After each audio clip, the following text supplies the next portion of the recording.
Hello and welcome to this episode of Not Just Ghost Stories. I'm your host Josh, joined by Jackie and Laura.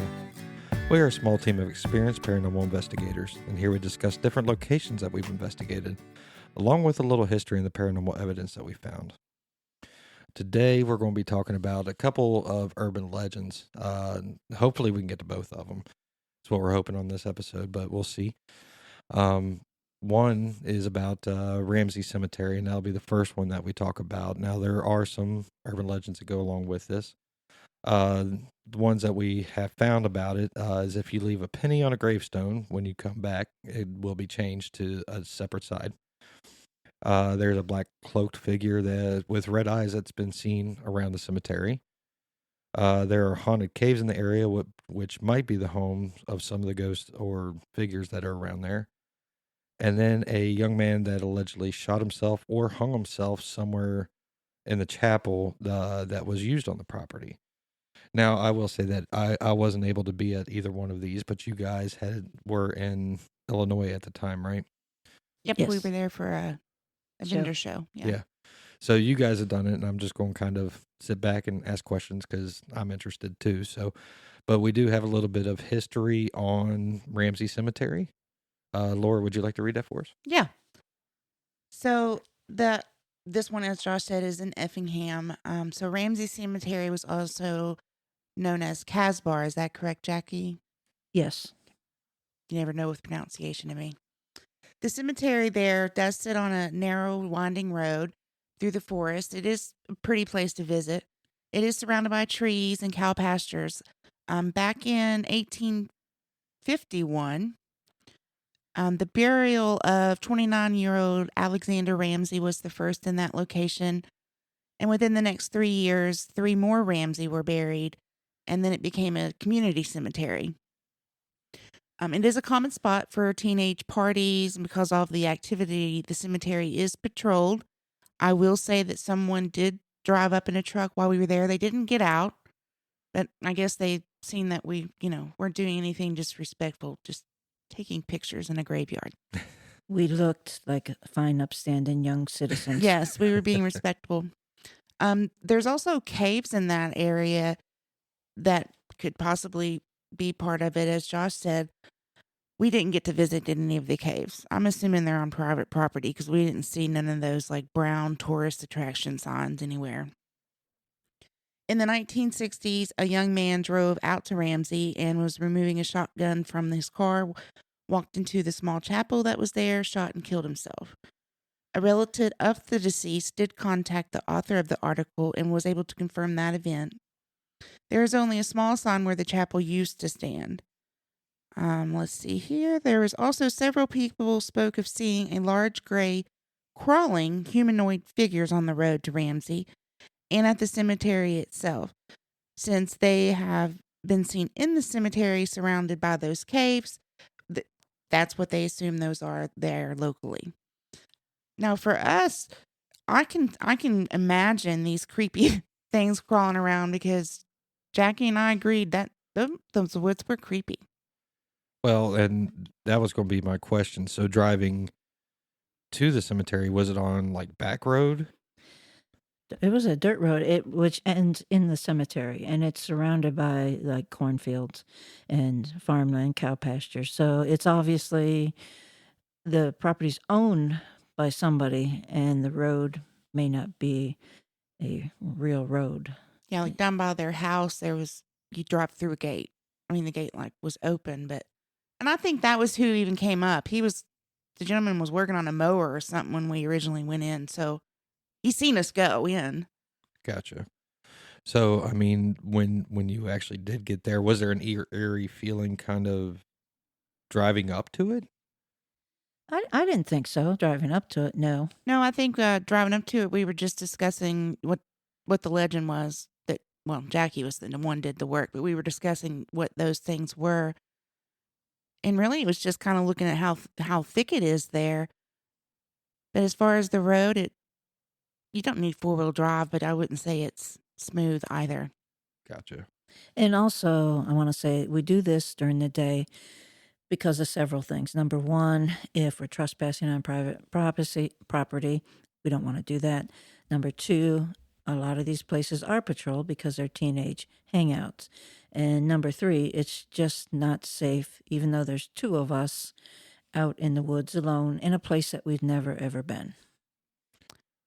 Well, I grew up in the woods, so I just don't have much sense there, I guess. And Well- that's why I take her, because I throw her to the menace and I run like hell myself. Yeah. So we really didn't get any concrete evidence at that location. I mean, other than what we felt ourselves. We took so many pictures of those woods surrounding it. We'll post those, but I know when I looked at mine, I didn't see anything. Well, I didn't either. my question is what actually, when you were actually in the cemetery, walking around, taking those pictures, what kind of feelings did you get actually standing in the middle of the cemetery? Oh, they watch you. Is that what you were getting? They being whatever is in the trees. Gotcha. Well, and we discussed it, and it might have been in the middle of the day, and I grew up around cows, so they don't scare me. But I don't know if I would have walked into those woods. There was just that feeling, like, come here, come here, come here. Like And something darker, do you think? Or Yeah. something darker. like- Yeah, I wouldn't have either. I mean, if Jackie would have said we should, then I stupidly always trust her, so I would have went. But if I'd have been there by myself, I probably wouldn't have got out the car. Yeah. Now, And it was daylight. Like she said, it was the middle of the day. well, let me ask you this question. You guys went in with the knowledge of what some of these urban legends are. Do you think if you went in without some of these, you would still get those type of feelings? I think so, because basically you stand in the middle of the cemetery. It's very grassy and nice and kind of peaceful, because you can see cows grazing out in the fields and things like that. And it's just, like, oh, this is a nice spot. Yeah. Until you turn around and start looking at the woods in front of us. We first entered the cemetery. The woods weren't thick in front of us, but to both sides of us. And they weren't thick, thick, not allowing sunlight. They were just enough that it's like, I just didn't want to go in them. Right. Healthy forest, bad mojo. Okay. Now, I will say this is the one that had the chapel, right? At one time. At one time, right? We did douse for that. We wanted to find this exact location because there's nothing even like of the foundation Yeah. that we could find. We did try to do that. The tree that we assumed is where the hanging was, and that was because we doused to it. Right. Let's see. Now, that tree was kind of creepy, but it was, Yeah, it was. big and old, and it just looked like it gave me the feeling that it didn't have one hanging on it. It had probably many. Gotcha. But it's also like a Cynic guardian at this point, because it's when you walk through those gates, it's to the right. But mind you, that gate was weird too. It's like wrought iron, like what you would imagine, and something creepy. Yeah. Well, and I mean, and the legends. Now, what about the penny on the gravestone? I did put a penny on the gravestone. I can't remember if I put it heads up or heads down. We were only there maybe an hour, maybe. Yeah. And at the end, I didn't want to leave it because I wasn't coming back there. And, dang, that penny, I had a lot of gas to get home. So nothing changed it. Okay. But yeah, we were there for a long time. Now, those headstones are fascinating. Some of them are broke. Some of them are just nature has taken them over and they've kind of allowed it. I mean, in a peaceful kind of way, I guess you would say. So we spent a lot of time trying to find like the original graves Yeah. of the place. Yeah, I don't think we ever found that. And what that tree the tree was kind of by the gate. I remember when I stood there looking at it. I had worked at a school in Kentucky, and I was looking out, and the school had actually found, it was newly built. They had found bones on it, and they had to stop construction while they moved the bones. And I was looking at this tree, and it's just kind of a big spreading tree. And all of a sudden, all I could see was like raggedy figures, like standing on the tree, not hanging, standing on the tree. And just everything was raggedy. So I can't tell if they were male or female because everything was just raggedy and stuff. And that entire tree had these people standing on it. And that's kind of what the tree at the Ramsey Cemetery reminded me of. Like, we came looking for one hanging, but I Right. bet you if you look deeper and could find the records, there would have been more than one hanging on that Like tree. the story's been retold and just combined down to all of them into one, probably. Yeah. Which is a lot of reasons maybe an urban legend gets started. Well, now in the history, you had found that a young man did actually shoot himself in the chapel. Yes, in one article that I read, they did. He did shoot himself in the shot or hung himself. They weren't sure, but that author did put a note. He said he had a relative come through and say yes, there that actually did happen there. He didn't confirm, or the author did not clarify. Did he shoot himself or did he hang himself? Okay. Well, I mean, anything else you want to say about Ramsey Cemetery before we move on to the other one that you guys visited? Now, was we did two cemeteries, one day, one the next day, end of show. So sometimes they all run together. Yeah. But It's was one this big long day when you're there. Both of us were very interested in a newer grave of a young man. Yes. We Been in s- an accident, but yeah, and he had cars. He had his picture on it, and he had a picture of his car. yeah. And for some reason, I know you spent a lot of time over there, and I hadn't seen you over there, but you told me because I spent a lot of time over there. I just felt like he was there, but we never got any. I never got any response from Yeah, him. I was over there for quite a while because even if I don't think something's there or I just feel it a little bit, I'll just talk to it. You just never know when they'll answer back. I never got anything straightforward, but I do think that we even discussed why that could have been. We thought maybe it was because he was a young spirit, and to be honest, I've never spoken with anyone that had just recently passed, if that makes sense. Mhm. I don't know Yeah. if they can. Well, he wasn't real recent. He was maybe 5 years or so. Yeah, I guess. That's still more recent than some of the places. Yeah, I we've been, mean- though. I think is what she kind of saying. I can understand what you're saying right there. I mean, there's some of the places we've been to. I mean, they were shut down long ago.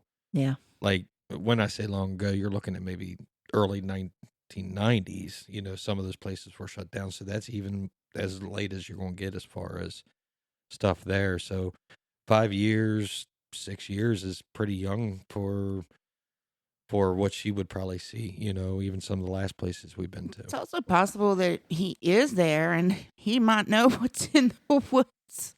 Because right behind it, as you're looking at, he was right on the fence line. Yeah. And as you're standing there looking at him, all you're really seeing is the woods behind him. Mm-hmm. And I was really hoping I wasn't going to go in it, but I wasn't adverse to something coming out of it. But You know, and it was kind of like a corner piece too. Like it felt like when you were at that one that you were kind of like secluded from the other, yeah, like it was separate. All right. Well, let's move on to urban legend number 2. This one's St. Omer Cemetery. It's in Ashmore, Illinois, that's where the show was in Illinois. If you can't get that down, but the urban legend states Carolyn Barnes was accused of witchcraft and buried alive by an angry mob. Her tombstone is in St. Omer Cemetery, and is a large crystal ball set atop a pyre. Pictures taken with Polaroid or film do not turn out. Digital picture often have a strange light anomaly. The gravestone is said to glow on moonless nights. Its 4 graves appear to be facing north instead of north-south instead of the usual east-west direction. And a non-existent date is listed as Carolyn's death date. Now, so this one seems pretty interesting to me overall, but you did find some history on this place too, right? yes, on the Carolyn Barnes, her and her husband were both from there. So you're talking about a family that pretty much lived and died there. Okay. Plus, her in-laws were there and things. Well, do you want to read the history on St. Omer that All you found? right. like say, St. Omar no longer exists. It was a small town close to Ashmore, and yes, close to Ashmore Estates, for those of you wondering. When it was at its largest, it was only around 40 or 50 people. The town consisted of a post office, a blacksmith, and a general store. It was founded in 1834 and called Cutler's Settlement. Granville Barnes and his wife Sarah settled in the small town around 1852.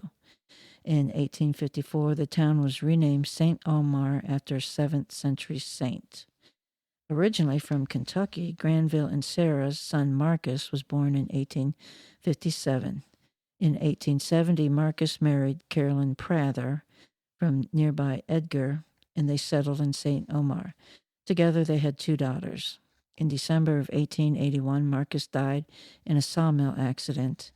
In February 1882, Carolyn passed away from pneumonia at the age of 24. Her father-in-law, Granville, passed away in March of 1882. So from December, February, and March, 3 of the family passed away. Her mother-in-law passed away in July of 1877. Her death on the tombstones, Carolyn's death on the tombstone, is listed as February 31st, a non-existent date. Okay, the urban legend says that date was inscribed to prevent her from rising from her grave and seeking vengeance on her murderers. And I like the way they put that, from seeking vengeance on the murderers, because supposedly in the late 1880, not long after Carolyn's death, the town of St. Omar was abandoned for nearby Ashmore when the new train line went through. And according to the legend, Carolyn was considered a witch, and she was accused of witchcraft. She was hung by an angry mob, and she didn't die. So then they took her down and burned her. And ultimately, she didn't die from that. They just buried her alive. So that's why the death is non existent. It keeps her from rising to, again, as I like they put it, to seek vengeance on her murderers. That's the legend. There is nothing about Carolyn Barnes that ever suggested that she was a witch. And she was 24 when she died. And she had 2 kids, and she lived in a small town. I didn't think she had time to be a witch. Also, I did not know this, but most Christian burials, the bodies are buried east to west, so that supposedly Jesus' second coming will come from the east or the west. Their gravestones, the 4 of them, her husband, mother-in-law, and father-in-law, are buried in the, not one grave, 4 graves around the crystal ball. And if the way the crystal ball is facing, supposedly they're buried north-south. But the crystal ball has been knocked off its pyre and put back. So that urban legend right there just might be because they put it back wrong. Gotcha. So, and also with the February 31st, which is a non-existent date, the town was dying, and they might not have had the money, or the person that made the tombstone might have moved. So they never corrected it. All right.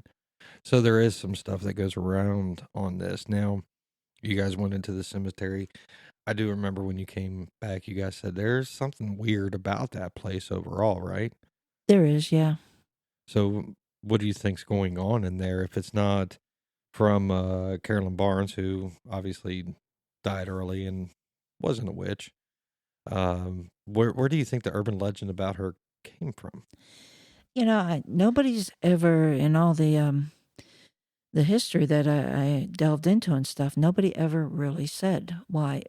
Was somebody jealous of her? Did she marry the guy that somebody else wanted to marry? Who knows? And they started these legends.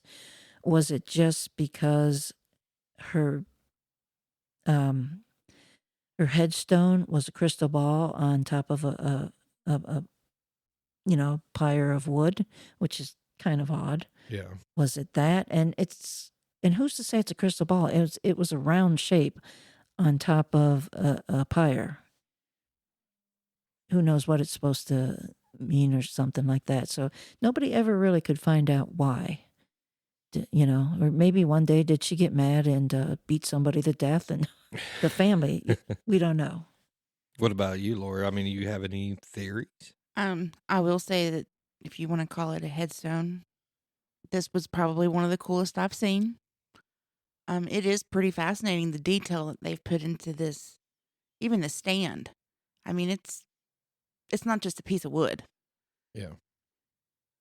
I believe that the reason you may feel some things there is because those practicing witchcraft now pay homage to her.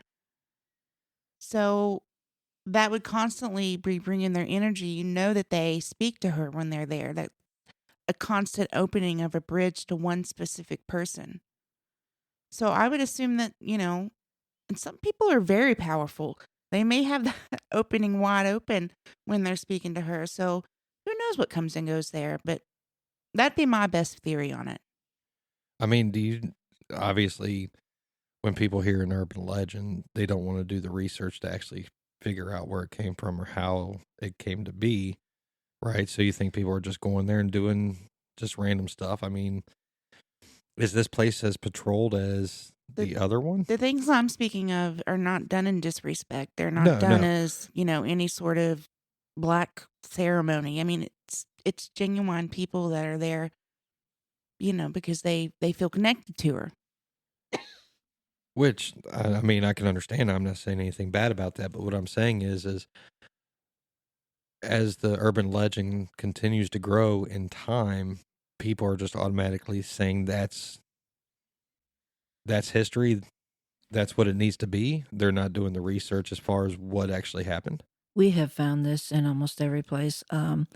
Post Town is a great example of it. I started doing Post Town when he had just kind of opened it up and stuff. And yeah, it was haunted, but not like jam packed with ghosts.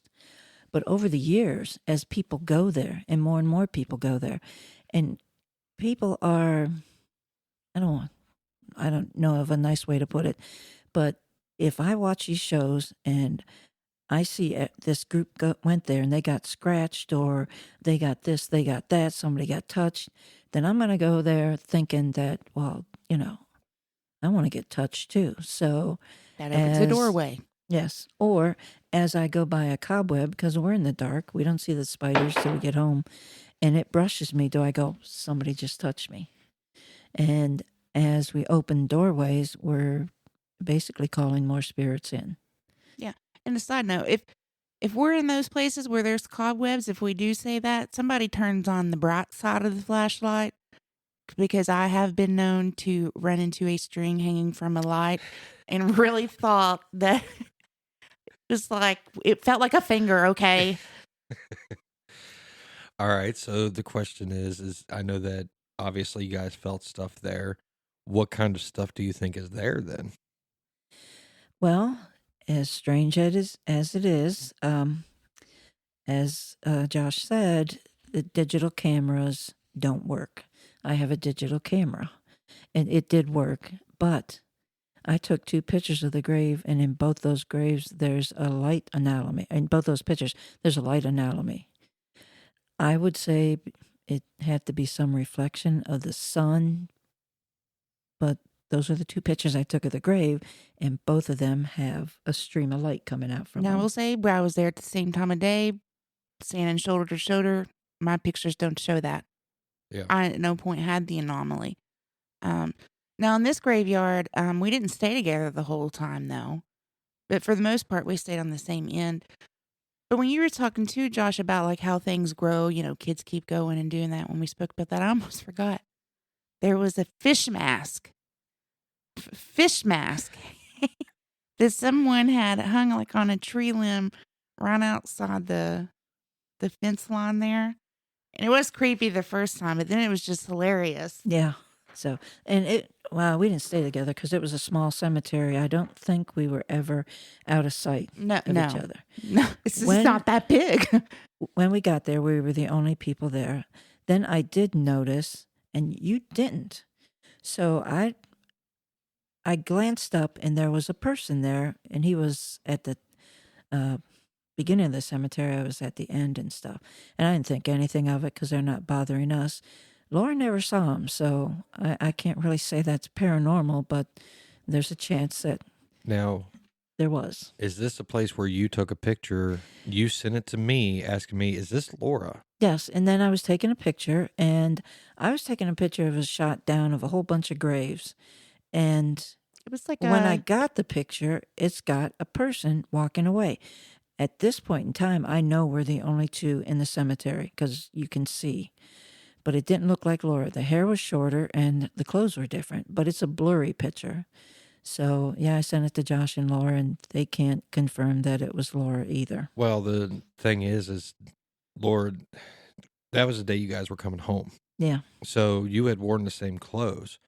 And I actually remember what you were wearing that day when you came home. So when she sent that to me, I'm like, that's not what she was wearing. It was not, yeah. it wasn't what she was wearing when she came home that day. So I'm like, okay, maybe you caught something. The weird thing is the pictures that Laura took, there's some of them came out clear, but a lot of them came out fuzzy. Yeah, it's almost like if somebody with trimmers was trying to take pictures. Yeah, they Not were in coming sport out. mode. Yeah, coming out fuzzy, almost out of focus, I guess you could say, but Yeah. you could tell it wasn't out of focus. So her pictures came out a little bit weird on that cemetery. The other one, I had plenty of pictures on. Yeah. And the specific spot in this graveyard where Jackie's picture is of that figure. And just to mind you, most people know their own body. I don't see me when I see that picture. So I don't know if that means anything to anybody. But there is some graves there that are like enclosed in a fence. And you can just tell that those people meant a lot to somebody. And there was one of them that was inside of that had been military. So those would create, familial bonds. They were obviously visited. You can just tell that one was taken care of a different way than the other ones. Yeah. So I think it's a fascinating placement of a figure. All right. Well, I mean, anything else that you guys want to say about either one of these places? I mean, with urban legends, I love urban legends. I like trying to go figure these things out. Back to the very first one that we ever talked about, back to the Pigman up in New York. These things are just fascinating because I like to go in with no knowledge and then come out with some type of knowledge and start trying to figure it out. That's when you started getting the train stuff at Pigman. This one here, we figured out Carolyn she died early. She had 2 kids. She didn't have time for a lot of stuff. And then all of a sudden, to her to be as a witch. Now, did you see her gravestone? That's one question I wanted to ask. Yes, her gravestone is the crystal ball and the funeral pyre. Okay. It's actually the gravestone for her husband, mother-in-law, and father-in-law. And does it say February 31st? It does. It does. Which is just kind of crazy to me. It's weird. It is weird because you're sitting in a graveyard like, well, why? Why? Well, maybe no, that don't make no sense either. Maybe the person doing it was dyslexic and meant to put 13. For me, the main differences in the two is at Ramsey, I felt things that I didn't feel were necessarily human, as far as there seemed to be like crawlers and stuff like that. Everything that I felt at the witch's grave was human. Okay. That was the biggest difference that stood out to me. So I think urban legends can come from far sinister things, as well as, the next Jane that dies. Well, we have found, we can't really say whether the urban legend was true, but we have found paranormal activity. With the Pigman, it was more the train wreck. Mm-hmm. With the Poorhouse Road Tunnel, I mean, I swear I heard voices in there. So, and then with this one, the pictures coming out weird, and then the Ramsey Cemetery, just not that there's not a lot of places we wouldn't go, but the woods were one place I don't know, maybe if Josh would have been there, I'd send him in to him, but other than that. you would have had some type of issue with no matter what, though, is Yeah. what you're kind of getting at, which we don't do a whole lot. We don't really have issues with going in someplace and just checking it out, as long as it's not trespassing So we are finding paranormal weirdness at these places. Are they the legends? This is a witch's grave. Do I believe Carolyn was a witch? No, or she was a really good one and is still in disguise. But yeah, we're finding paranormal stuff happening at these places that even though they don't back up the legend, still it's weird. Well, and then that then begs the question, like what Laura brought up earlier, are those paranormal things happening because of people believing the legend, going in there trying and wanting to know something happened? You brought it up with Post Town.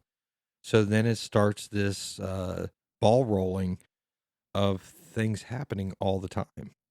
So could that be the biggest reason why there's something paranormal happening? It could be, or it could also be like her gravestone is right. There's a lot of burnt candles on it and stuff, but no really signs of satanic worship. It's more, like she said, respectful worship and stuff.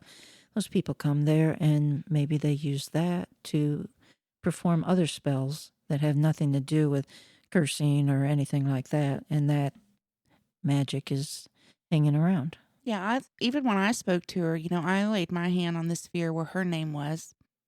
I don't. That's just what I did. But it wasn't like praying to her. Or, I was just speaking to her that if any of it was true, I was truly sorry for people's stupidity. Gotcha. All right. Any last words overall? Nope. 2 more legends bite the dust. We're gonna keep doing more because we still don't know. Is Well, it because that urban legend really had some merit, or is it the things that are done because of an urban legend that gives it merit later? And they're fun. And I'd like to explore the connection with the paranormal. Did the paranormal activity start there and the legend was formed, or did the legend form and bring about paranormal activity? Yeah. And then one last thing is you heard us talk about a show. We tour different shows to promote the podcast and talk to people and kind of get things out there. So if you pay attention to the Facebook site that we have, we usually post where we're going to be, when we're going to be there, dates and everything else. So you can always feel free to join us on those shows and just come out and say hi or wherever we're at.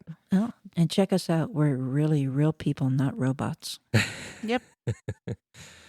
So with all that being said, this has been Not Just Ghost Stories. We've been your hosts, Josh. Laura. And Jackie.